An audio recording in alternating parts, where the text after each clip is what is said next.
Good evening, ma'am, sir. Kung nakikita niyo, mayroon akong tinatype na link.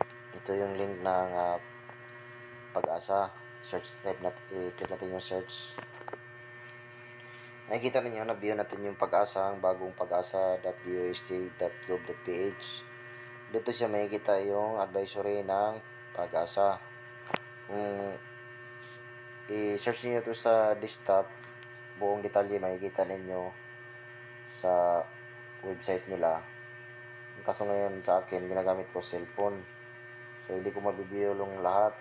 Pati nga yung kuhan dito sa may right side, hindi ko makita yung timer niya.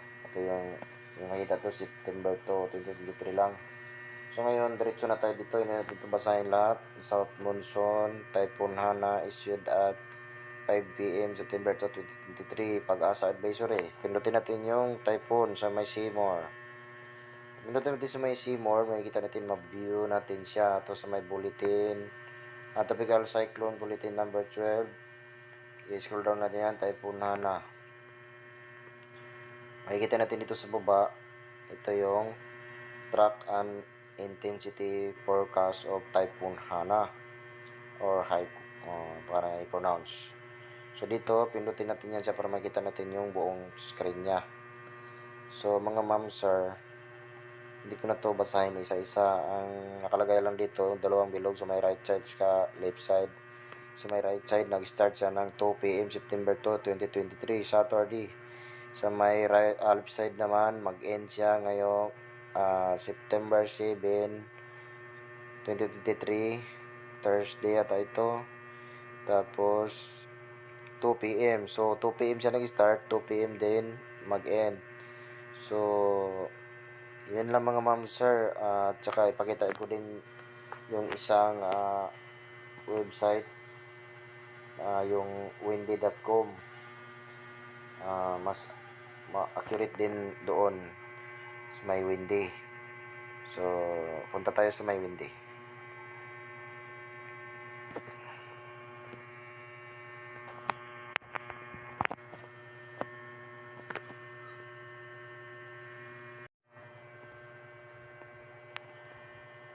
So, dito naman tayo sa may windy.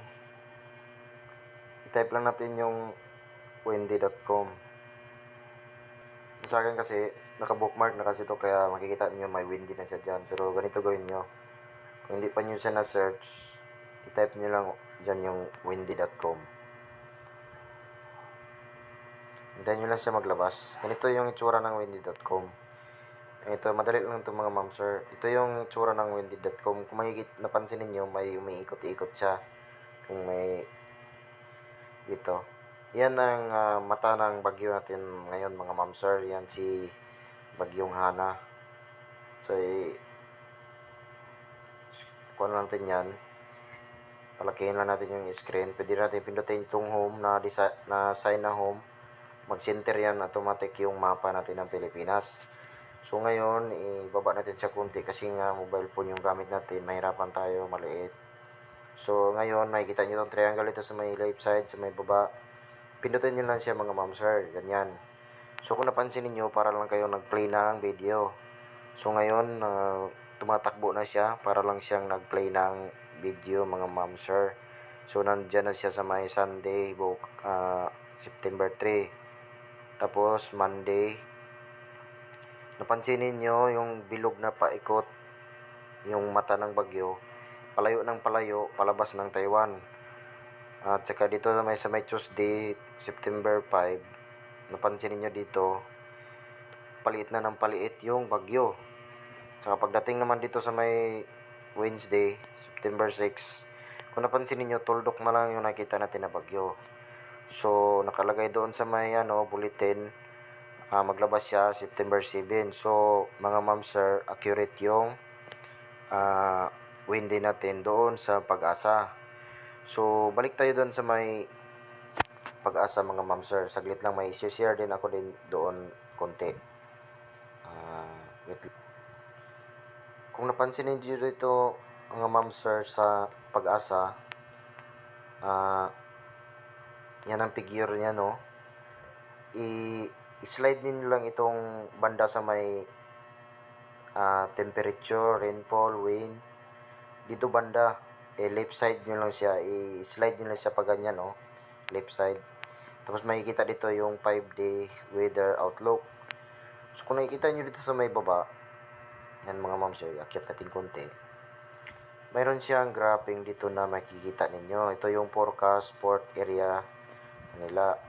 So may Manila to siya na kasi doon malapit yung bagyo. So, tama ba ako? Malapit doon ang bagyo? Malapit nga. Kasi nasa dulo siya Parang ulo kasi yung mapa. Andun siya. So, mga ma'am sir, ganito. Kung nakikita nito, 0.7. Pindutin niyo na ma'am sir. Ngayong araw yan sa September 2. Kung makikita ninyo, 0.7. Pagpindot ninyo, anong oras yan? 7 AM.